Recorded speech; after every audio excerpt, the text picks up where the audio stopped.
Okay, so I think we're gonna begin. As usual, it's people of color time, a little bit later than the punctual time. Thank you so much for coming today. I know it's very hot and windy, and I'm just very grateful that everyone's here today to celebrate with us and to honor Professor Glenn Omatsu. So we'll be having a renaming dedication of the Asian House to rename it as the Glen Omatsu House. But before we begin that, we want to do a little bit of a ceremony of basically honoring our land ancestors. So before I even begin that, I want to acknowledge the VIP guests who are here today. So we have with us, maybe at a little later point, the Provost, Harry Helen Brand, will come. But here we also have the College of Humanities, Beth Say. We have the development person, Surin. I can't say your last name, I'm sorry. Seropian. Thank you. Over there in the shade, we have Jose Luis, Director of EOP. We have Shelley of Undergraduate Studies. And I think there's a bunch of people that I can't see right now. But thank you for coming, mostly probably from EOP and the EOP students, yeah? We have chairs from the different departments. So I see Scott Andrews and Brian of the American Indian Studies, as well as Karen Bear Olson there. We have the chair of Chicana Studies, Mary Pardo. Who else am I missing? Diane. Oh, Diane, of course. The chair of Gender and Women's Studies, Diane Butlow. And I saw earlier director of the Women's Research and Resource Center, Shira Brown. Thank you for helping with the chairs and all. Who else am I missing from CSUN? I think I got most of the people. And a former chair of Asian American Studies, Enrique de la Cruz. And his wife is somewhere, the Prosi de la Cruz, longtime activist with Glenn. And of course, we're very honored today to have the Tatavian representatives here today, Rudy Ortega. We have Ray Rivera, and I'm sorry I forgot the two singers, Mike and Mark, and then there was also Pamela Villaseñor, I'm not sure where she is, and then Timothy. Oh, there you are. So thank you for coming out from the community, and I know that let's see, the JACL folks are here, the Japanese American Citizens League, the Filipino Historical Society folks as well, the Chinese Historical Society folks. I'm sorry I can't see you right now, but hopefully later on when we do the stories telling, you can come up and share your stories as well. But thank you everyone for coming, and thank you for dealing with the heat and the wind.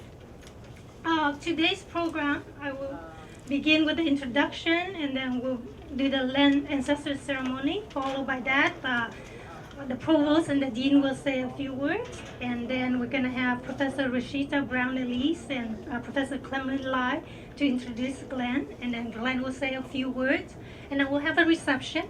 And during the reception, we're hoping that other community folks who are here today with us to come and share your stories about what Glenn means to you, or what this whole dedication means to you.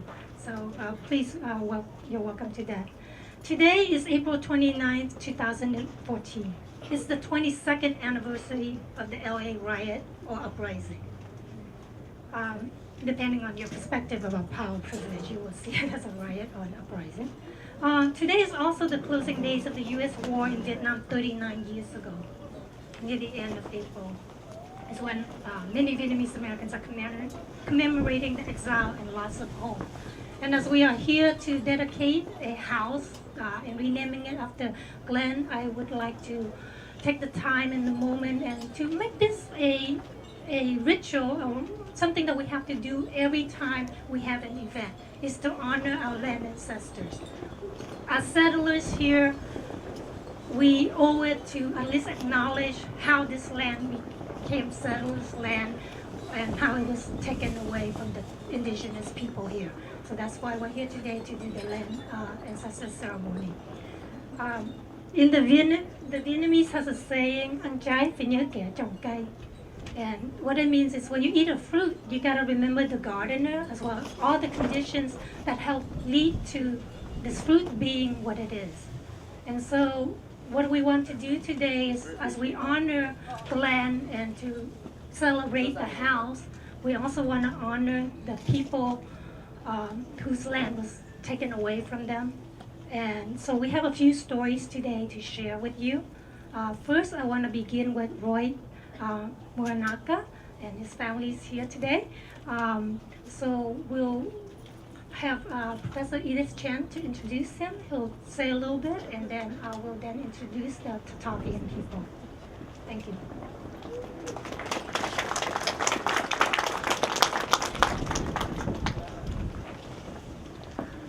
I met Mr. Roy Muranaka, who is our next guest speaker, and his wife, Jane Muranaka, who took part of an oral history and photograph collection project that was carried out by CSUN Asian American Studies students as part of a service learning project that was initiated by Nancy Takayama with the San Fernando Valley Japanese American Cultural and Community Center. As we're here to honor Glenn Omatsu and his contributions to the CSUN community, we also pay tribute to the historical ties Asian Americans have had to the Valley. People are often surprised when I tell them that Japanese Americans and Asian Americans have had a long history in the Valley. Approximately 3,200 Japanese Americans lived in the San Fernando Valley prior to their internment. Most were farming families who struggled to make a living in the era of intense racism. After the bombing of Pearl Harbor, many were falsely suspected of being the enemy. Forced to evacuate, Japanese Americans experienced severe loss, including land, property, and personal belongings. After internment, many returned to their farms only to discover that their farms had been taken away or their property destroyed. Some continued to farm, while others took on other professions, such as gardening. Silence was a popular coping mechanism for moving on with their lives. Although many regard the San Fernando Valley as homogeneous, its populations have long been diverse.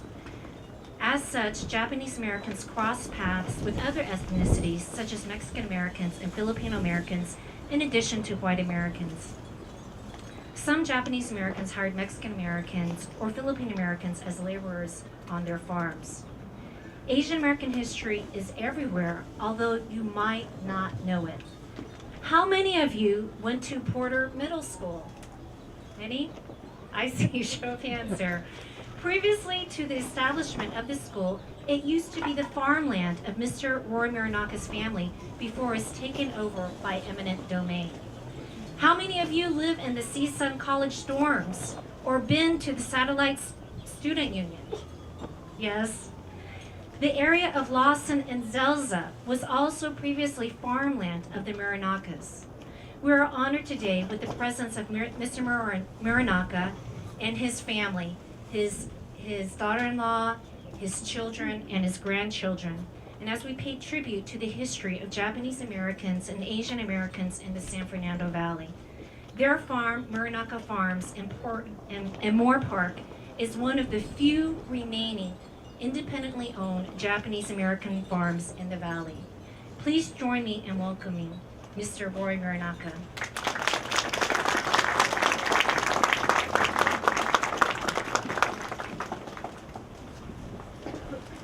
Good afternoon, and thank you for coming. My name is Roy Muranaka. I'm part of the Muranaka Farm, and my parents started it in 1947. And I've been at it for 50 years now. We started on Lassen Street, just north of the Veterans Hospital there, and that was a leased piece of ground, but housing was so difficult and jobs for Japanese Americans to get after the war that my father was forced to build a home on a leased piece of ground. And during the construction of the home, we actually lived in a converted horse stall because there just simply wasn't any housing. We moved to the next farm on Chatsworth Street where Porter Junior High School resides now. But unfortunately that was taken away from us.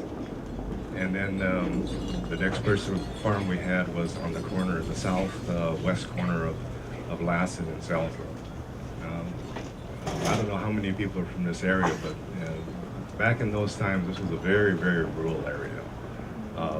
Salza ended on north-south at Lassen. It was dirt after that.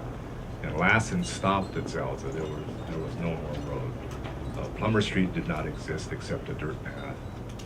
And there was absolutely nothing out here except walnut orchards and some orange orchards.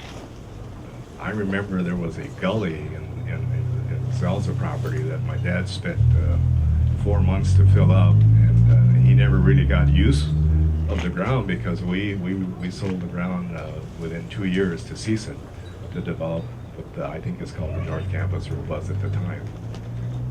There was another farmer on the north side of Lassen Street, Mr. O'Hara, who was able to stay longer until they built that housing facility that was eventually turned down from damage from the earthquake. Anyway, at the time after the war, there was probably 6 or 8 Japanese American families farming in the San Fernando Valley. And I believe the last one to stop farming was Mr. Gosh, I can't remember his name now. He was in North Hollywood about 1990.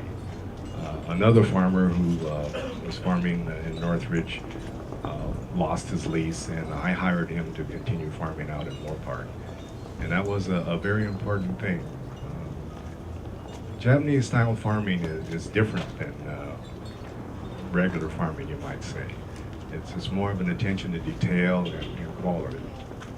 And that is being lost, unfortunately. I watch NHK News and watch all the things that are going on over there since the earthquake and tsunami and all that. And I'm really heartened to see that there are still farmers over there that consider natural farming and individual plants as very important. Anyway, getting on, when we were farming here on Salza, I remember it was so rural that there was no street address. And when I used to call the Department of Water and Power to turn on or turn off the water, I would just give them the intersection that the meter was at, and that's how it was done. There just simply were no street addresses. I remember calling in Lindley and Superior, which is just over here to the east, and that was it. There was just nothing out here. I had my introduction to tractor driving here. Mr. O'Hara watched the way I cut the rows, and they were crooked, and he couldn't stand it, so he came over and taught me how to do a better job. Like I said, I've been at it for a very, very long time, and the valley has changed tremendously. But I should also mention that there was probably as many, if not more, flower-growing families in the San Fernando Valley. They were predominantly in the Sylmar area, and a couple of them moved to Carpinteria and continued on, and they still exist. But all the farmers that were here in the valley are gone, as far as I know. We're out in Ventura County now, and one of maybe 2 farmers left. My family got started in farming in 1947 as sharecroppers with Roy Sakioka Farms.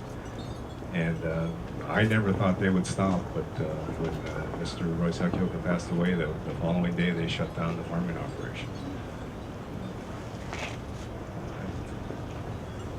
Okay. Thanks very much for coming, and have a good day. Thank you, Mr. Muranaka. As you know, he's one of the many farmers and other people who've been here for a while, so hopefully at the reception you'll be able to talk to other folks who can share their stories with you. And now I want to have Rudy say a few words from the Tatavian event.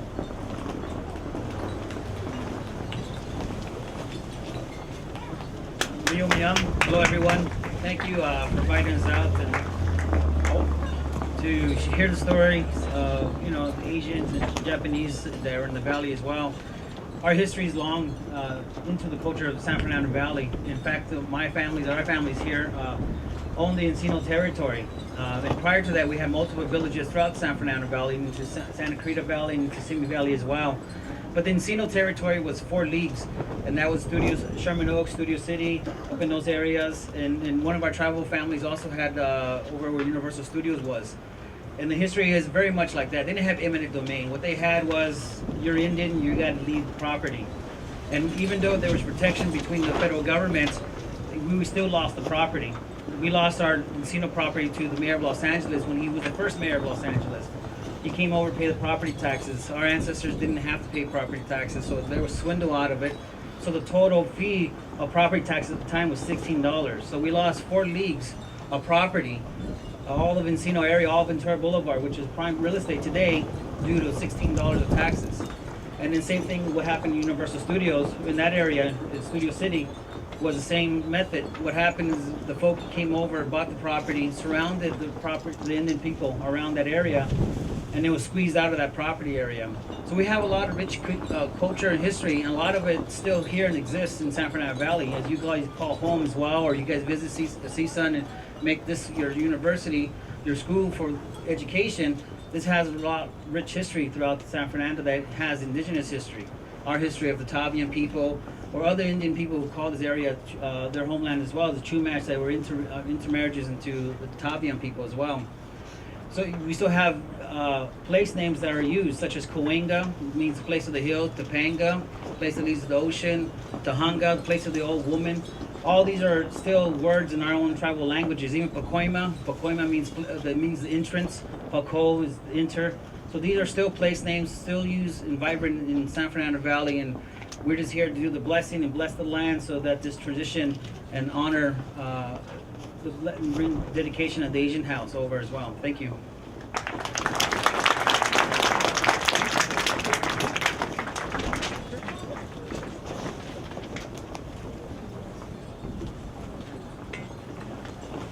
Thank you so much for your words.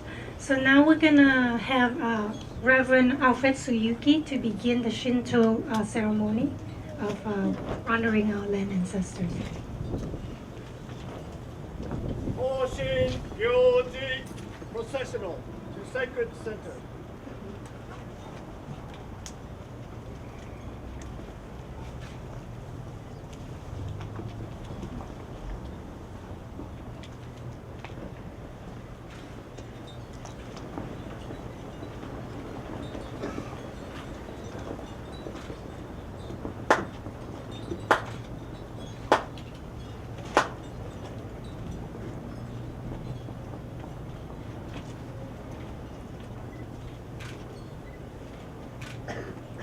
Onusa Gyoji, rite of purification.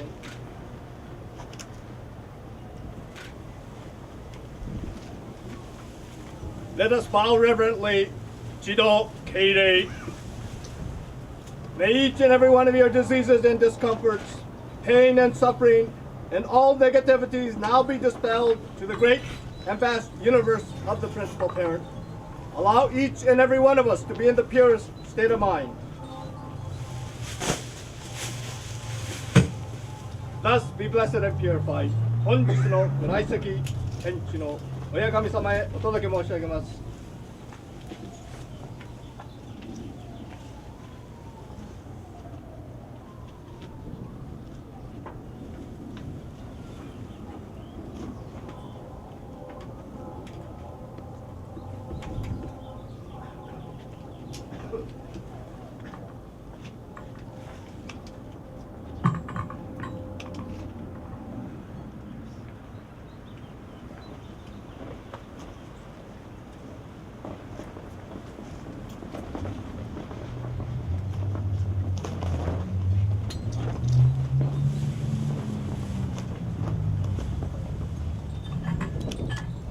Saishu Norito Sojo, Sacred Norito Prayer Recitation.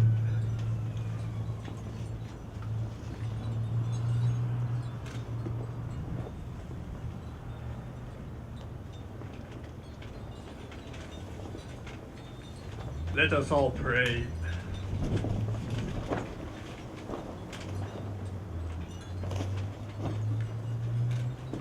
Living Spirit of our founder, principal parent of the universe, in the presence of the magnificent works of the universe of the principal parent, we gather solemnly for the blessing, purification, and rededication of this newly renamed Glen Omatsu House here on the campus of California State University, Northridge. We come together first and foremost to give sincere appreciation for the very breath of life received each and every day of our lives. Allow us to be thankful for all the blessings received in way of material gifts, as well as for the emotional and spiritual gifts of life. As we recognize and are grateful for the simple things in life, we are more appreciative of the greater things in life. Today, we give a special thanks to the many people who cared and prepared this day of blessing and bestowing the right opportunities of life to the Glen Omatsu House. We bless and purify symbolically this cultural facility along with the adjoining organizations, knowing that it is already a purified, sacred place and site from the larger perspective of and from the universe of the principal parent. Yet we as people, as humankind, must necessarily and with all due pomp and circumstance center ourselves in gratitude for the use of this facility for the enhancement of academic and cultural studies. As we focus ourselves, the university, the students, and everyone involved begins with a clear kokoro, heart and mind. A clear kokoro is open to new ideas, a clear kokoro has vision, and a clear kokoro delivers and develops insights as the university expands. We thank California State University, Northridge, and all of their associates for opening their kokoro and this facility to us for this rededication rites. Allow all of us to grow both in spirit and in good physical health.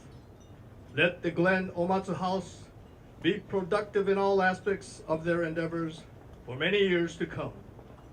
Allow each and every one of us to pray wholeheartedly with a single heart. The divine favor depends upon our sincerity. On this very day, this very moment, pray.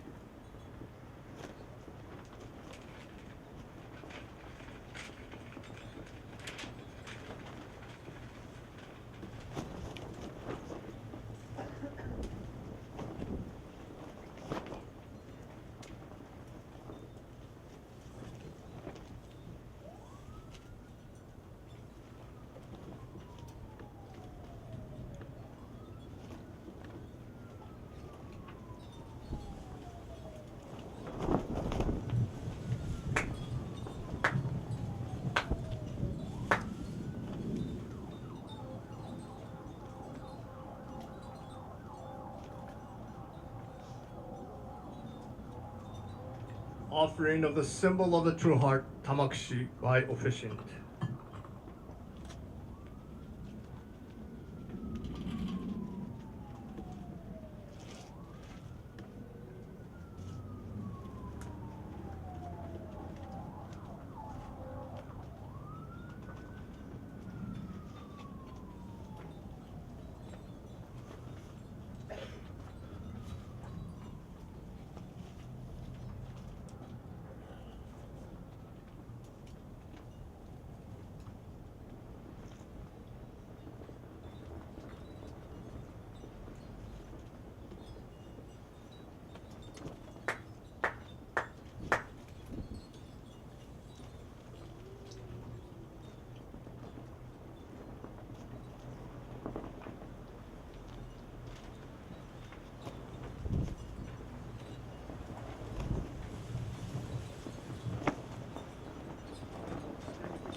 Ladies and gentlemen, at this time, I'd like to call upon the VIPs, beginning with Dr. Gina and also Dr. Tomo Hattori. Dr. Tomo introduced me to Dr. Gina, and we made the preparations for today. And I'd like all of the representatives here, the names will be called forth by Dr. Gina. Symbol of the true heart, Tamoxifen branch, is simply a Sakaki branch. The green symbolizes the aliveness, the purity, aliveness and freshness of this occasion. And the white tassel paper symbolizes the purity and beauty in which and how you present it. I will explain how to do so in a moment, and please, the VIPs, be attentive so that when it's your turn, you will be ready to offer it. And just to allay any fears, there's no fear. By offering the symbol of the true heart, Tamoxifen branch, ladies and gentlemen, this is not a conversion ceremony, okay? So please relax and be at ease. If a branch and a piece of paper is going to convert you, we have a lot of work to do, okay? So with that in mind, Dr. Gina and Dr. Tomo, please come forward.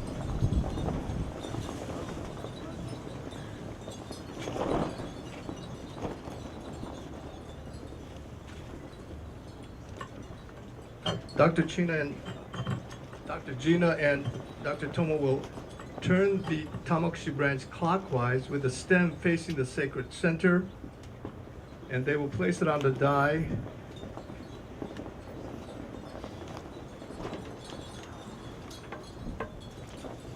And they will cup their palms and offer 2 audible claps as a symbol of all of our hearts coming together as one.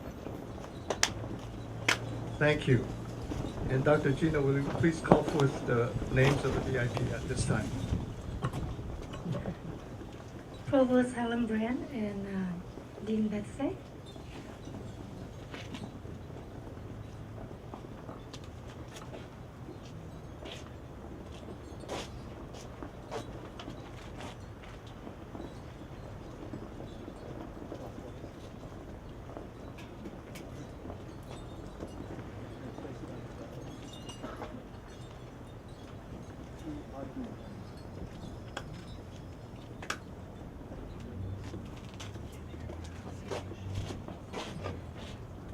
Mr. Roy Moranaka and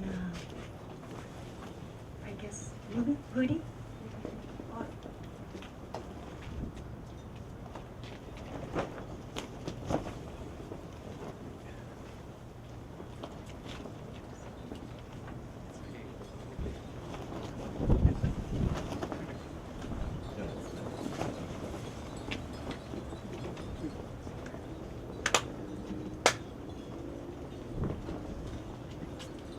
Scott, do you want to do this?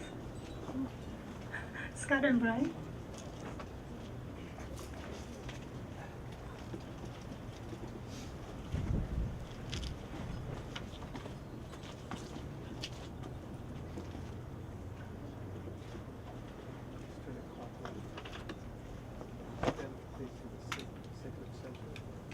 The stem facing the sacred center, place it on the die. And 2 article claps. Thank you, gentlemen. Diane and Mary?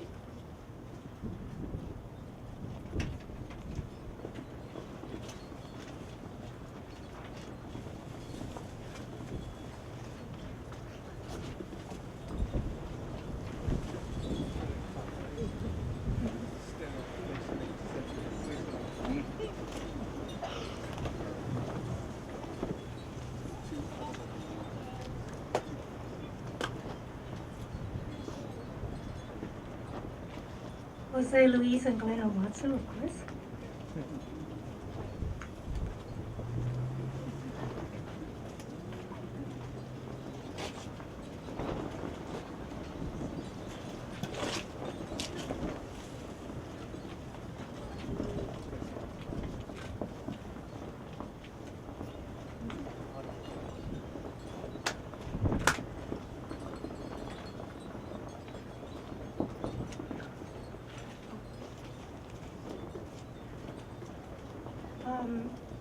Renita and Shiroga.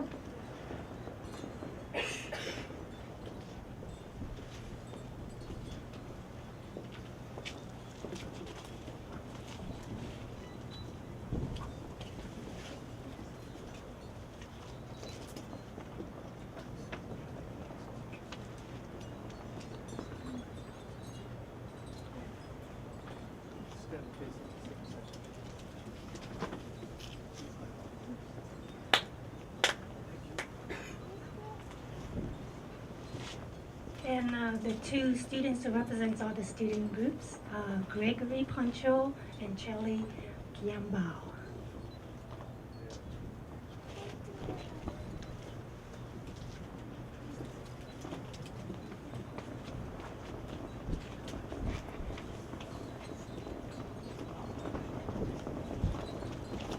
Will all the students join the two students at this time up with the two audible claps upon their presentation?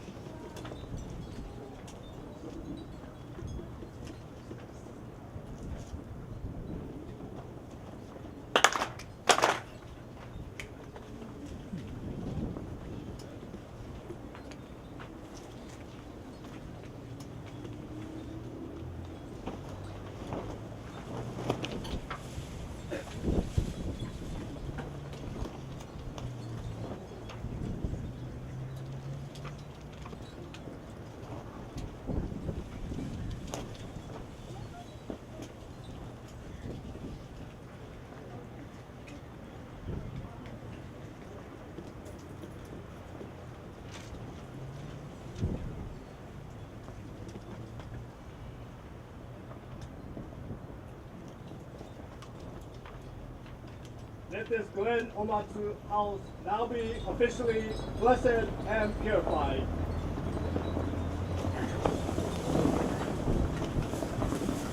Let it be officially sanctified. And let it be rededicated.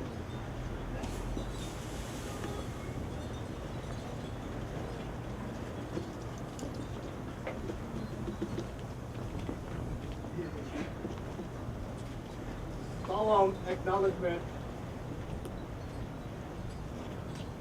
4 solemn audible claps as a symbol of all of our hearts coming together as one.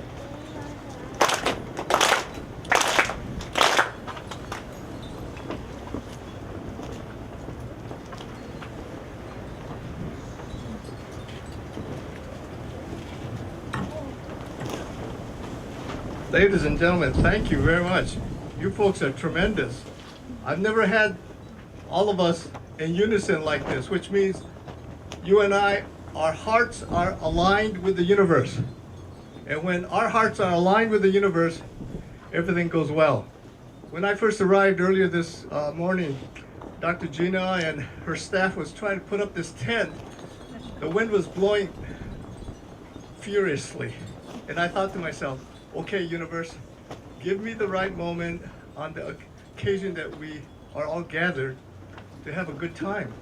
Well, the winds calmed down. And I tell you, we're here with beautiful weather here in Northridge. My gosh, miracles happen, folks. You have to know that, and you have to ask the universe. But before you ask the universe, you and I must always be with a heart of gratitude. And when we have that, miracles mysteriously and magically happens. And today, as Dr. Toma and Dr. Gina asked me to serve all of you, I am elated. You know, this is my first time at Northridge. I've served UCLA, Fowler Museum, USC, you know, all the other major nearby facilities. And all of Northern California, North America. Major corporations throughout the entire United States, Canada, Mexico, and England. Even Epcot Center, and they're thriving. So you know Northridge, Glen Omatsu House is going to thrive because of all of you, because your heart's in alignment. And when I use the term kokoro, K-O-K-O-R-O, that is a Japanese term that combines mind and heart. You know, English, we talk about mind and we talk about heart, and it's separate. So sometimes you don't know what people are talking about with their mind and not knowing what their heart's really feeling. So you and I must always integrate the two. And when you do that, miracles happen. Ladies and gentlemen, congratulations to the Glen Omatsu House. I will continue to pray for each and every one of you, wherever you happen to be. May you sleep in peace, awake in joy, and embrace each and every day with a heart of gratitude. And upon doing so, you will receive divine blessings. Thank you very much.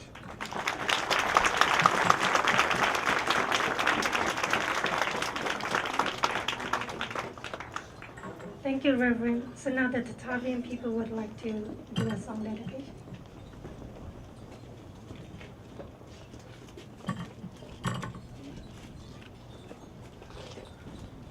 Earlier when we arrived, we came out and we smudged the house down with white sage, or in our language, kasiling. So now we're going to do is honor you guys one of the songs, and Mark Villasenor is our captain singer. He's going to explain a little bit of our song. The song we're going to be singing is a song giving reverence to our ancestors, the ones who came before us. Our people are very cognizant of the fact that who we come from and where we come from is important. Not only that, where we reside is very important to us. And this song is a representation of that. Ono tame uru tame ata Hey Yahweh huru tame huru tame ata Hey Yahweh huru tame huru tame ata Hey Yahweh huru tame huru tame ata Hey Yahweh huru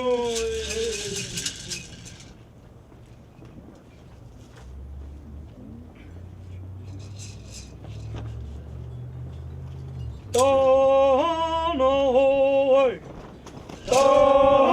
Tanahoe, Taepanahoe, Taepanahoe, Tanahoe, Tanahoe, Taepanahoe, Taepanahoe, Tanahoe, Tanahoe, Taepanahoe, Taepanahoe, Tanahoe,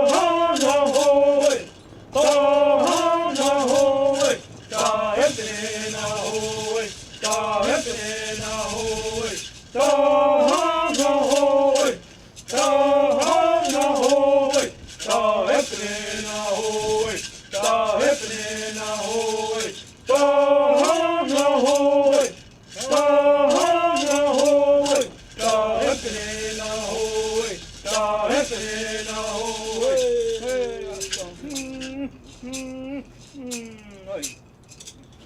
Thank you, everyone.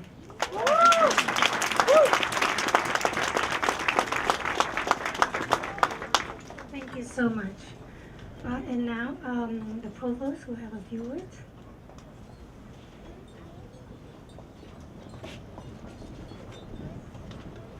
I blew away, somebody grabbed me. It's an honor to be here today and participate in the naming of this house for Glen Omatsu for a number of reasons. First of all, like all ceremonies, this is about repair.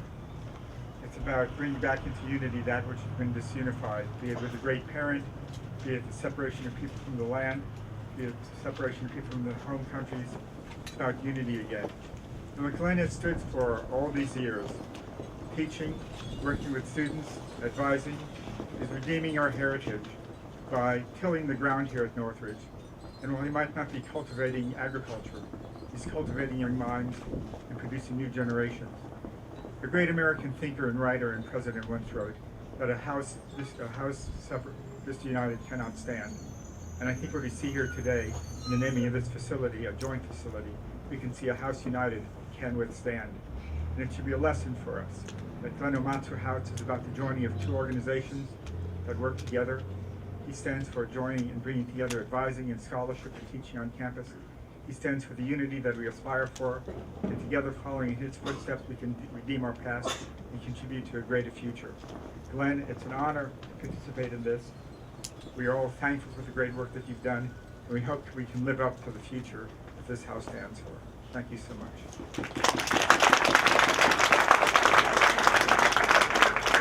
Now, a few words from our Dean of the College of Humanities, Beth Said. I'm very happy to be with you here this afternoon, and on behalf of the College of Humanities, to share in this naming of this house for Glenn Omatsu. For those of us who were at the distinguished lecture on Thursday night, Glenn showed us yet again why we honor him, because of his commitment to students, because of his commitment to education, and all the work that all the hours he has given to Cal State Northridge to enhance students' experience here.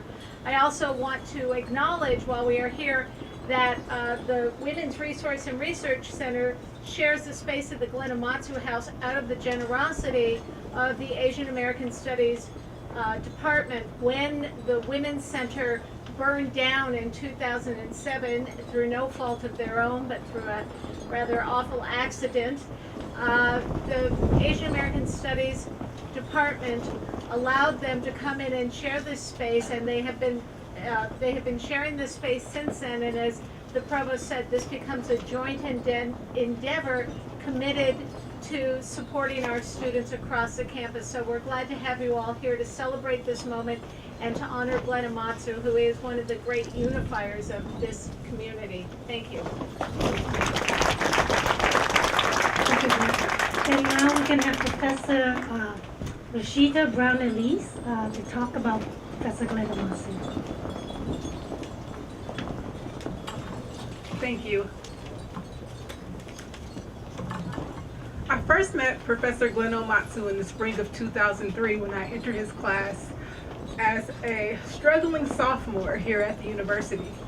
At the time I had a 1.8 GPA, but even though I had a low GPA, Professor Omatsu, he saw potential in me and he began to mentor me. In the beginning, I was resistant to his mentorship because I had never had a mentor before. At first I thought he was criticizing or judging me, and I remember I would often go to EOP and tell Shiva, Professor Omatsu really gets on my nerves. He's always telling me things I need to work on. At the time I didn't understand that he saw potential in me that I didn't know existed.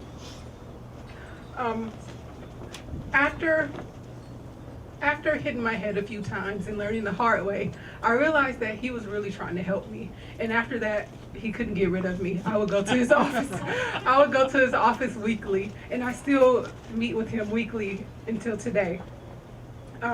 Professor Omatsu has greatly influenced my life. When I entered his class as a sophomore, I was struggling, but today I stand before you. After working with him for many years, I graduated from CSUN. I got a master's here at CSUN, and then I went on to get a doctorate from USC. And when I was in his class starting out, I never imagined that I would be now teaching at the university. And it's because of all the time and the years that he spent mentoring me that I had a desire in my heart to give back to students what he gave to me. And it's something that I cherish. It's something that sometimes I think that I don't think any of us will be able to live up to all the work that he's done and the commitment and dedication that he has to students and the community. And even today, as a newer faculty member, Professor Omatsu continues to mentor me. Last year was my first year teaching at the university, and he would meet with me every morning at 6:30 a.m. That's commitment. And he would literally walk me through the day, and he would tell me things that I can work on and ways that I can help students in my class improve learning. And I'm forever grateful to him for those things. Last week, Professor Alan Aquino at the Distinguished Lecturer Ceremony, he talked about how Professor Omatsu serves as a surrogate father for many of us. And he's definitely served as that for me. Exactly 2 years ago today, April 29th, I got married. And Professor Omatsu walked me down the aisle at my wedding. And I couldn't think of anybody else. Sorry. I couldn't think of anybody else to ask because he was the constant person in my life as an adult that really took the time to care for me. I mean, I've had other mentors, but he really took me under his wing and he mentored me at times when I know that it was really hard to mentor me. And I'm really thankful to him for his persistence at a time when I was resistant. at the time when I was resistant, but I'm definitely not resistant anymore.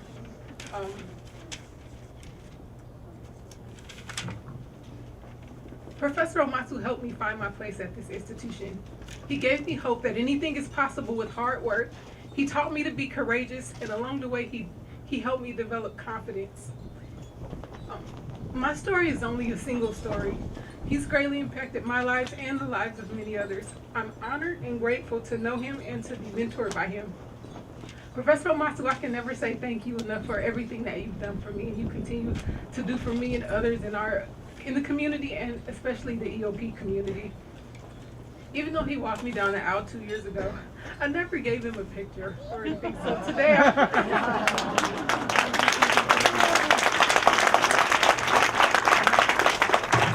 just bought a picture so he can hang it up in his office. Again, I want to tell you thank you so much, Professor Omatsu. Welcome. On behalf of the Asian American Studies Department, I want to thank you all for coming to the dedication of the Glen Omatsu House.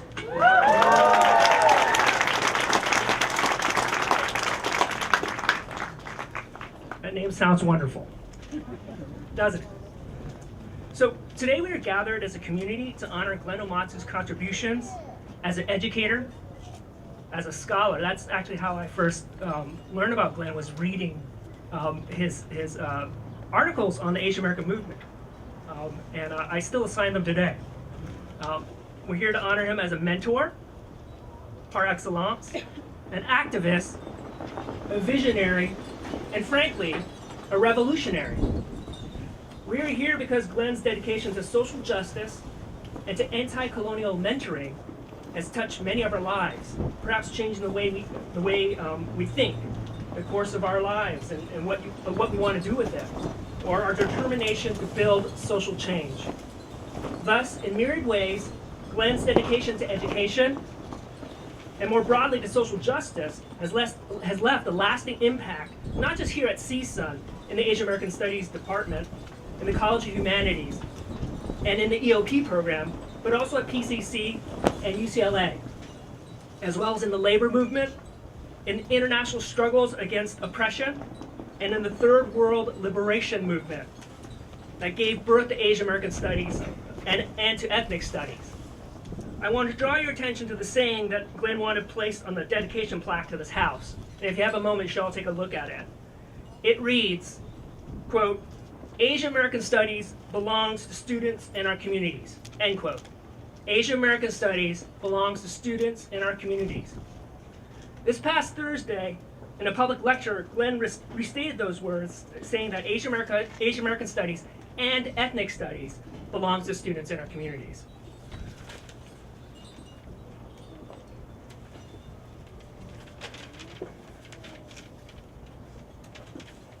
The Glen Omatsu House then celebrates more than Glen.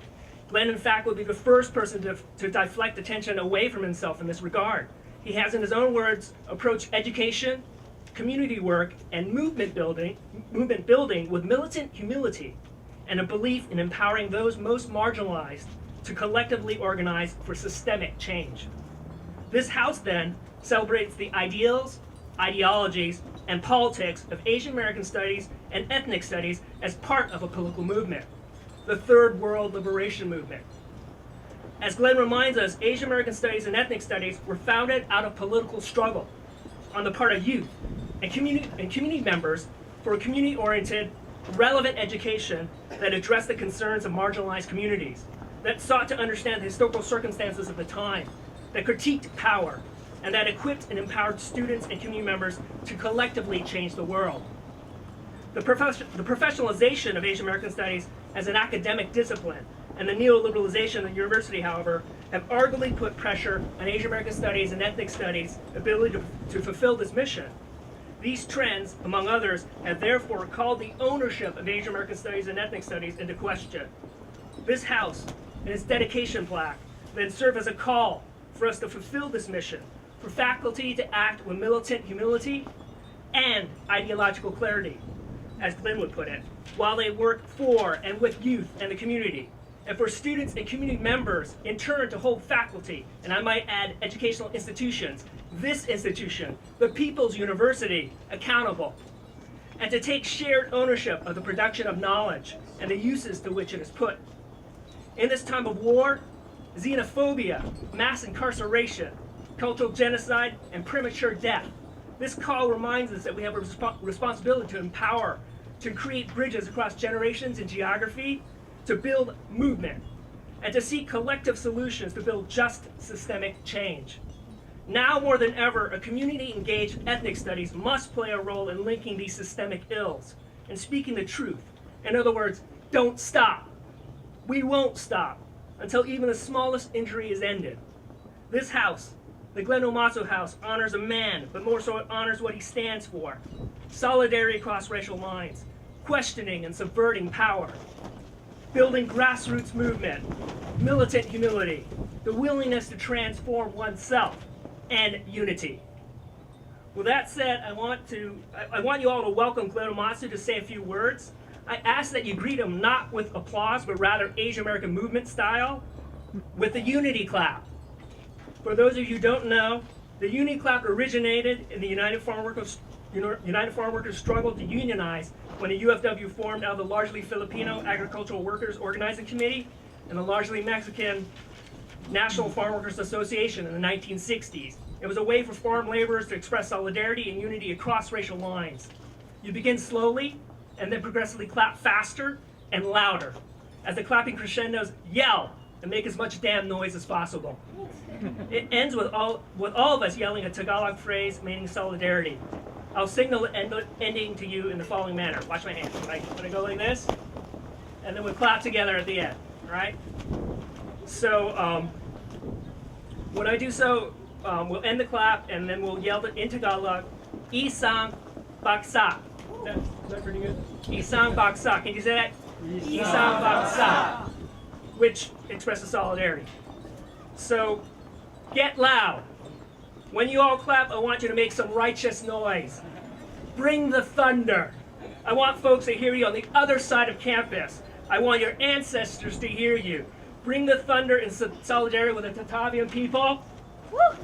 Bring the noise in solidarity with the WRRC and Gender and Women's Studies, Pan-African Studies, Chicano Studies, Central American Studies, the American Indian Program, and Asian American Studies. Bring the thunder for Third World Solidarity. Bring the noise for students of the community. Bring the thunder for Glen Omatsu and the Glen Omatsu House. Woo! Yeah.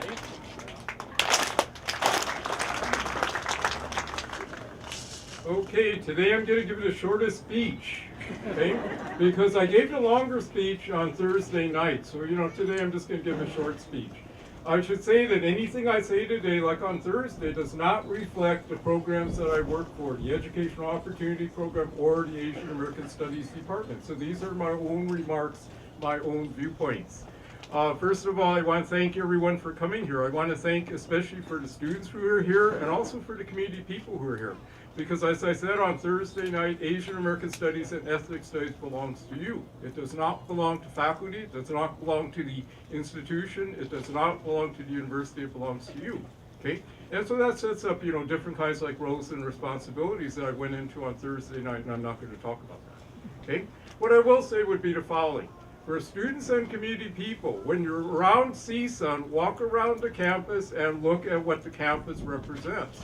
What you'll find is that there's a tradition now of naming buildings and spaces on the CSUN campus. Normally, the buildings and spaces are named after people who are dead, people who are rich, and also people who are famous leaders. Okay? Now, I'm a symbol here, and if you look at me as a symbol, okay, I am old, so eventually I will be dead, but so will you, right? Okay? Okay? Now, I'm not rich monetarily, but I would say that I'm rich in a lot of other kinds of ways.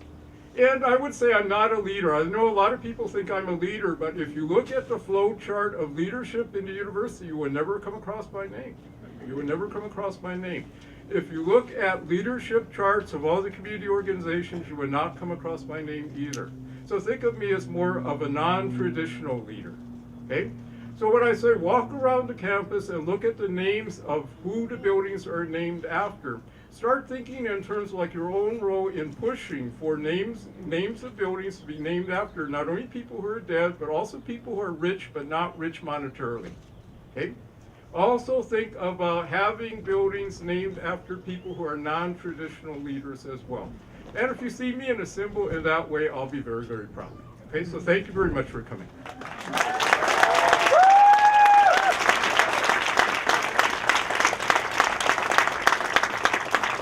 Thank you, Glenn, and thank you everyone for being out in the sun. This will be now, we're gonna transition to the reception inside the house. There's food and water. So please help yourself, and at a later point, we'll be also sharing stories with folks from the community. So please stick around. Thank you so much. I want to really thank you all the faculty, students, and volunteers who are here today to make this possible. Thank you to all the administrators who are here as well. Thank you so much.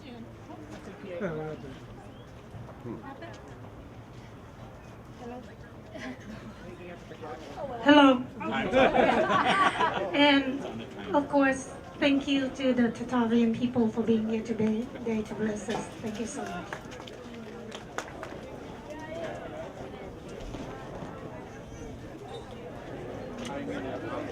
Go ahead.